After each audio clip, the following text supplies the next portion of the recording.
अस्सलाम वालेकुम नाज़रीन, आप देख रहे हैं HND न्यूज़।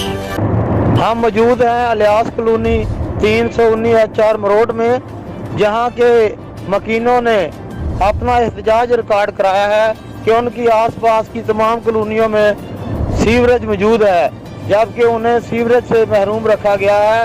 पूरे गांव 319 HR में सरकारी तौर पर सीवरेज लग चुकी है, जबकि अलियास कॉलोनी में सीवरेज मयसर ना की गई है।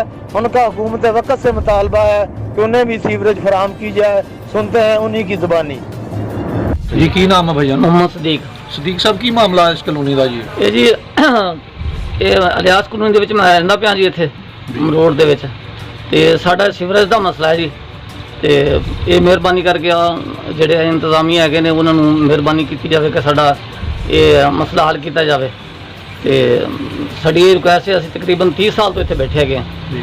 ਤੇ ਬਾਕੀ ਸਾਰੇ ਸੀਵਰੇਜ ਪੈ ਗਿਆ ਸਾਡੀ ਕਲੋਨੀ ਕਿੰਨੀ ਦੇਰ ਤੋਂ ਬਣੀ ਹੋਈ ਹੈ ਜੀ? 30 ਸਾਲ ਹੋ ਗਏ ਨੇ ਤੇ ਤਕਰੀਬਨ। ਕੋਈ ਵੀ ਇੱਥੇ MP MNS ਨਹੀਂ ਆਇਆ ਜਿਹਨਾਂ ਇਸ ਮਾਮਲੇ ਨੂੰ ਦੇਖਿਆ ਹੋਵੇ ਜੀ? ਨਹੀਂ ਜੀ, ਕੋਈ ਨਹੀਂ ਅੱਜ ਤੱਕ ਸਾਡੇ ਕੋਲ ਨਹੀਂ ਆਇਆ। ਵੋਟ ਲੈਣ ਵਾਸਤੇ ਆ ਜਾਂਦੇ, ਜਦੋਂ ਵੋਟਾਂ ਦਾ ਦੌਰਾਨ ਹੁੰਦਾ ਉਦੋਂ ਸਾਰੇ ਆ ਜਾਂਦੇ ਨੇ।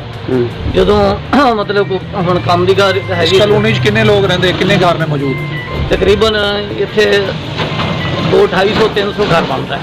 ਅੱਛਾ। ਹਾਂਜੀ, ਤੇ ਤੁਹਾਡੀ ਜਿਹੜੀਆਂ ਆਸੇ-ਪਾਸੇ ਕਲੋਨੀਆਂ ਵਾ ਸਾਈਡਾਂ ਤੇ ਉਹ ਸਾਰੇ ਸੀਵਰੇਜ ਪੈ ਸਾਰੇ ਸੀਵਰੇਜ ਪੈ ਚੁੱਕਿਆ। 319 ਜਗ੍ਹਾ ਜਿੰਨੀਆਂ ਵੀ ਕਲੋਨੀਆਂ ਸਾਨੂੰ ਸਾਰੇ ਸੀਵਰੇਜ ਪੈ ਚੁੱਕਿਆ, ਸਿਰਫ ਇਹੀ ਕਲੋਨੀ ਜਿਹਦੇ ਸੀਵਰੇਜ ਨਹੀਂ ਪਿਆ। अच्छा, ये 319 ਚੱਕ ਦੀ ਕਲੋਨੀ ਦਾ ਨਾਮ ਕੀ? ਅਲਿਆਸ ਕਲੋਨੀ। 319 ਚੱਕ ਦੀ ਅਲਿਆਸ ਕਲੋਨੀ।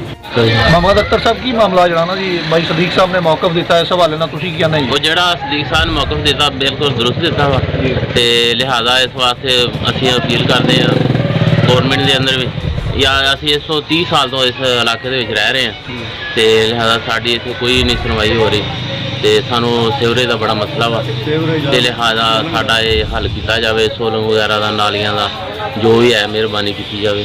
ਅਸੀਂ ਇਹ ਅਪੀਲ ਕਰਦੇ ਹਾਂ ਆਲਾ ਹਕਾਮ ਨੇ।